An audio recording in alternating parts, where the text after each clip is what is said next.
সোণাৰীৰ ৰাজীৱ ভৱনত চৰাইদেউ জিলা মহিলা কংগ্ৰেছৰ এক কৰ্মী সভা অনুষ্ঠিত হয়।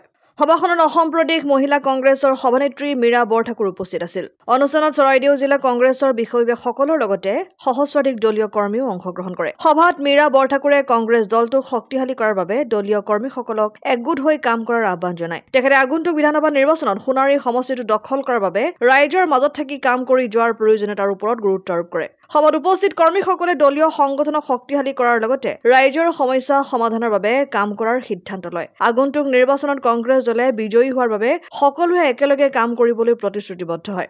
এই সভাৰ জৰিয়তে চৰাইদেউ জিলা কংগ্ৰেছৰ কৰ্মীসকলে আগবঢ়া পথত আত্মবিশ্বাস আৰু দৃঢ়তাৰে কাম কৰিবলৈ প্ৰস্তুত হৈছে।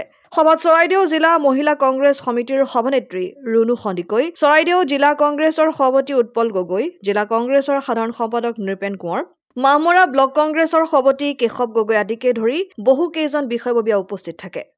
চাওক, আজি আমি সোণাৰী জিলাত আমি আহিছোঁ। ইয়াত DCC সভাপতি মহোদয় আছে, আমাৰ মহিলা কংগ্ৰেছৰ সভানেত্ৰী বাইদেউ আছে, গোটেই ব্লকৰ সভানেত্ৰীসকল আহিছে। আজি মই ইয়াত আহি খুব আনন্দিত অনুভৱ কৰিছোঁ যে আমাৰ প্ৰত্যেকটো সাংগঠনিক জিলাৰ অভিভাৱক জিলা সভাপতিজন, জিলা সভাপতি মহোদয় প্ৰত্যেকটো আমাৰ উইংছক লৈ ইমান ধুনীয়াকৈ তেখেতৰ লগত সহযোগিতা কৰি আজি এই সাংগঠনিক সভা কৰিছে। মোৰ বিশ্বাস যে আমি আগন্তুক পঞ্চায়ত আৰু ২৬ত আমি এই সংগঠনৰ ভেটি মজবুত কৰি আমি এটা ফলাফল দিবলৈ সক্ষম হ'ম বুলি মই অনুভৱ কৰিছোঁ। চাওক, মহিলা পঞ্চায়ততো আমাৰ কংগ্ৰেছৰে এইটো এটা মানে আদৰ্শ বুলিয়ে ক'ব লাগিব। 50% ৰিজাৰ্ভেশ্যন মহিলাৰ কাৰণে আছে। বিধানসভাতো 33% ৰিজাৰ্ভেশ্যনৰ কথা কংগ্ৰেছেই আনিছিলে।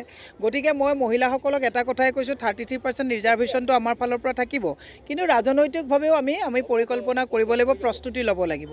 সেইকাৰণে সকলোকে কৈছোঁ যে মহিলা শক্তি, বুদ্ধি আৰু আপোনাৰ লক্ষ্মী, এই তিনিওটা শক্তিক যাতে আমি উজ্জীৱিত কৰি ৰাখি মহিলা কংগ্ৰেছে যাতে আমাৰ মূল দলটোক যাতে আমাৰ যাতে ৰাজনৈতিক মানে যিটো আমাৰ শক্তি তাক আমি দেখুৱাব পাৰোঁ, তাৰ কাৰণে সকলোকে প্ৰস্তুতি ল'বৰ কাৰণে আহ্বান জনাইছোঁ। এতিয়া অলপ পিছত আমাৰ সাংগঠনিক সভা অনুষ্ঠিত হ'ব। মোৰ বিশ্বাস যে কংগ্ৰেছে চৰকাৰ গঠন কৰিব পাৰে, চৰকাৰ আনিব পাৰে। কংগ্ৰেছে 15 বছৰ তৰুণ গগৈ ডাঙৰীয়াৰ নেতৃত্বত আমি ইয়াত চৰকাৰ চলাইছিলোঁ। এইবিলাক আমাৰ কংগ্ৰেছৰে ভেটি আছিলে। গতিকে মোৰ বিশ্বাস এইবাৰ আমাৰ জিলা সভাপতিৰ নেতৃত্বত আমি এই ভেটি পুনৰ উদ্ধাৰ কৰিবলৈ সক্ষম হ'ম। চৰকাৰে যিহেতু মহিলা হিতাধিকাৰী সৃষ্টি কৰি বিভিন্ন আঁচনি গ্ৰহণ কৰিছে আৰু এই ক্ষেত্ৰত মহিলাসকলেও এই আঁচনি গ্ৰহণ কৰিছে। মহিলাৰ হাতত উপায় নাই, মহিলাৰ হাতত উপায় নাই। চাওক, আঁচনি, আঁঠুৱা, কম্বল, সূতা, কম দামত বস্তু আপোনাৰ কোনে দিছিলে? কংগ্ৰেছে দিছিলে। কিন্তু আজিৰ তাৰিখত বিজেপিয়ে আঁচনি দিছে, ধাৰৰ ওপৰত ধাৰ বৃদ্ধি কৰিছে। কিন্তু কংগ্ৰেছৰ এটা অৰ্থনৈতিক পৰিকল্পনা আছিলে, আঁচনিও দিছিলে, কম দামত বস্তুও দিছিলে, মহিলাক স্বাৱলম্বীও কৰিছিলে। এতিয়া হাত পতাৰ কামটো কৰি এফালে তেওঁলোকে কৈছে যে ২৭ লাখৰ পৰা ৪০ লাখলৈকে মহিলা হিতাধিকাৰী বৃদ্ধি কৰাৰ কথা কৈছে। কিন্তু দৈনিক প্ৰত্যেক মাহতে আপুনি জানুৱাৰীৰ পৰা আজি ৪ তাৰিখলৈকে, যোৱা তাৰিখলৈকে প্ৰায় ১৯০০ কোটি টকা হিমন্ত বিশ্ব শৰ্মা ডাঙৰীয়া চৰকাৰে ধাৰ ল'লে। আমি সুধিব বিচাৰিছোঁ, আঁচনি আপুনি দিছে ঠিকেই, কিন্তু এফালে আঁচনি দিছে, এফালে চিলিণ্ডাৰত পকেট কাটিছে, এফালে স্মাৰ্ট মিটাৰত পকেট কাটিছে, এফালে অত্যাৱশ্যকীয় সামগ্ৰীৰ দাম বৃদ্ধি কৰিছে। আঁচনি আপুনি দিছে ঠিকেই, আঁচনি দিয়া মাতৃসকলৰ ল'ৰা ছোৱালীয়ে স্কুলত পঢ়িবৰ কাৰণে ৭,২৯৪খন স্কুল আপোনালোকে একত্ৰীকৰণৰ নামত বন্ধ কৰিলে। যুৱ প্ৰজন্মৰ হাতত আজিৰ তাৰিখত চাকৰি নাই। গতিকে মই এই কথাটোৱে মুখ্যমন্ত্ৰী ডাঙৰীয়াক কৈছোঁ, হাল এৰি শিয়াল বহুত খেদিলে। হাল এৰি শিয়াল খেদাতকৈ কম দামত মহিলাক বস্তু দিয়ক, ধাৰ লোৱা বন্ধ কৰক। আপুনি ধাৰ লৈ চমক দেখুৱাব আৰু ধাৰৰ বোজা অসমৰ মহিলাই ল'ব, অসমৰ জনতাই ল'ব, এইটো সহ্য কৰা নহ'ব। এডভান্টেজ আছাম হৈছে বাকী আৰু ফাঁকি জুমলাবাজি।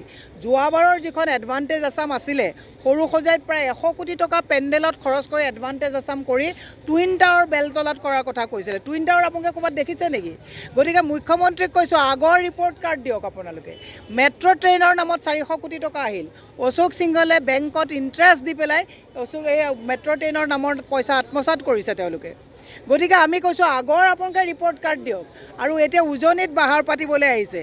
উজনি মানুহক যদি ভাবিছে ভেলকিবাজিৰে ঠগবাজন দিব, এইটো কথা ভুল ভাবিছে। চৰাইদেউৰ পৰা কৈছোঁ, স্বৰ্গদেউ চাওলুং চুকাফা ডাঙৰীয়াই এই চৰাইদেউৰ পৰাই তেওঁ ৰাজত্ব কৰিছিলে ইয়াৰ পৰাই তেওঁ ৰাজনীতিক এটা দৰ্শন দি গৈছে গতিকে তেওঁ ইয়াত যদি উজনিত খুপনি পুতি তেওঁ যদি ভাবিছে উজনিক ঠগন দিব উজনিৰ ৰাইজে তেওঁ শিক্ষা দিব ইয়াত উজনিৰ মই সকলো ৰাইজক আজি এটা কথাই কৰিছোঁ হিমন্ত বিশ্ব শৰ্মা উজনিলৈ কোনো আন্তৰিকতাৰ কাৰণে অহা নাই কোনো জনগোষ্ঠীয় সমস্যা সমাধান কৰিবলৈ অহা নাই উজনিৰ প্ৰেমত অহা নাই ইয়াত থকা বাগানৰ মাটি ইয়াত থকা ময়দানবিলাক এইবিলাক তেওঁলোকে আত্মসাত কৰিবৰ কাৰণে আহিছে উজনিৰ মাটি নামনিত সব মাটি বহিৰাজ্যৰ বনিয়াক পানী দৰত দিয়া হ'ল এবাৰ উজনিত মাটিত চকু পৰিছে ডিব্ৰুগড়ৰ জালান্তি ষ্টেটলৈ যাওক আপোনালোকে তেওঁলোকে কি অৱস্থাত সেইবিলাক উচ্ছেদ কৰি কোনে কোনে মাটি লৈছে আজি বাণী ৰিজৰ্টত যাওক উজনিৰ মাটি তেওঁলোকে কেনেকৈ লৈছে কাঞ্চনজুৰিত যাওক কেনেকৈ তেওঁলোকে মাটি আত্মসাত কৰিছে হিমন্ত বিশ্ব শৰ্মাক ডাঙৰীয়াক কৈছোঁ বহুত হ'ল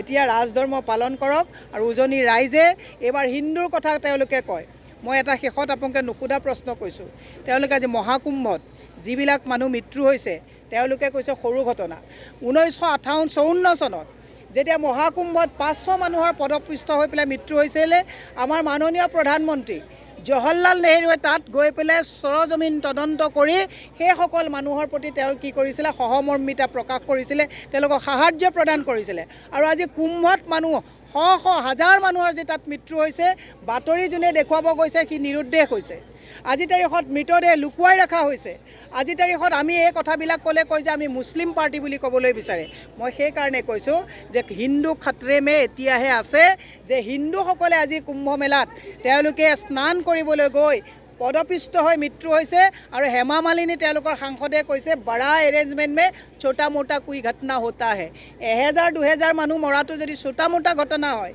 তেওঁলোকৰ আন এজন সাংসদে কৈছে ইতনা ব্যৱস্থা কিয়া কুই তো লোক লাপতা হোগাহি গতিকে এনেকুৱা যদি বিজেপিয়ে কথা কয় হিন্দু সঁচা অৰ্থত যে খত্ৰেমে আছে উজনিৰ ৰাইজেও বুজিলে ভাল অসমৰ ৰাইজেও বুজিলে ভাল তাকে আমি আহ্বান জনাইছোঁ মথুৰাপুৰৰ পৰা ইছলাম আহমেদৰ ৰিপৰ্ট অসম আদিত্য